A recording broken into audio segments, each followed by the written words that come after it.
These past weeks we've been talking about dysfunction, and this week we're going to pinpoint on anxiety. We all deal with it, it's not fun, but I'll tell you something about me. Last couple of weeks ago, I had to deal with money issues.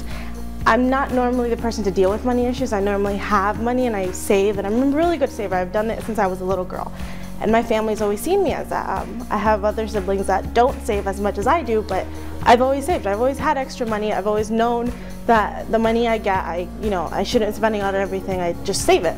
Well, I had a loan that I had to pay off, and I didn't have it. It was about $200 that I didn't have at the time because I had lent some money to someone else and I didn't have it. So I was worried. I was so worried. What am I going to do? That's $200 that I don't have. I have exactly $200 in my bank account, but I need it for bills and gas and food and, important things. I worried and worried and worried. I couldn't sleep. I was sad, and all my coworkers were asking me what happened, why. I'm just tired, but I was worried. What am I gonna do? I don't have $200. And I didn't ask anyone. I didn't want anyone to know that I had this because my family saw me as a saver, saw me as the one to have that money all the time. I didn't want them to see me not have the money. I didn't want them to be like, oh, well, she's like everyone else. I didn't want to be everyone else. I wanted to be known as that saver, the girl that, was responsible. Now, unlike me, you guys may not have to deal with money issues because you're still in high school or in middle school, but you may have to deal with other issues, like you're worried about how to look and how to dress, and you want to fit in, and you worry about not being able to fit in. You don't have the expensive clothes, you don't have the cool phones.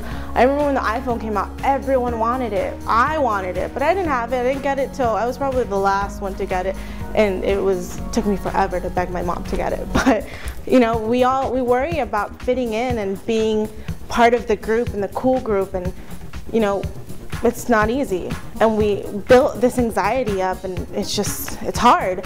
Or you're a guy. I know a lot of guys think, oh, anxieties are just for girls, it doesn't make sense, it's not for us, we don't worry as much. Wrong. You guys, it may have to be, let's say you're the head quarterback of the football team. You're sitting in the lockers and everyone's expecting you to be the one to bring this team to the win, and it's all on your shoulders. You worry about it. That's called worry. It's, you're maybe a guy, but you do worry about other things, so don't feel like just because you're a guy you don't have anxiety. So what do we do about this anxiety? Well, God gave us a Bible, so let's use it. Philippians 4:6-7, it says, don't worry about anything. Instead, pray about everything. Tell God what you need and thank Him for all He's done. So what this passage is trying to say is when you start feeling that anxiety build up and your mind just keeps going and you're thinking so much and you're just fixated on what's happening in your life, pray about it. That's the perfect time to pray about it.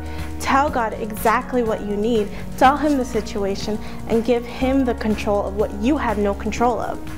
Remind yourself that He's already done so much for you in the past that this little problem is nothing to Him, and He has it already handled for you. All you have to do is pray about it and give it to Him, and then thank Him for what He's going to do and has done. And then the passage keeps going, and it says, then we experience God's peace, which exceeds anything we can understand.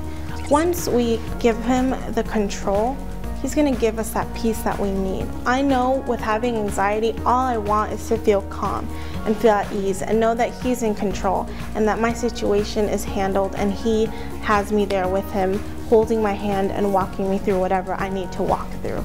And once we figure that out, it says His peace will guard your hearts and minds as you live in Christ Jesus. So going back to my situation about money, imagine if I would have just given God the control in the beginning. I would have remembered the promises He's already given me. I would have remembered that once I give my 10%, He's going to provide all my needs, that everything was going to be handled. The reality is anxiety is just a lack of faith we have in God. When we let the anxiety build up, all we're saying is, God, we don't trust you. Well, my challenge here to you is that when that anxiety starts to build up, just pray about it and give it to God. Let yourself know that He's in control.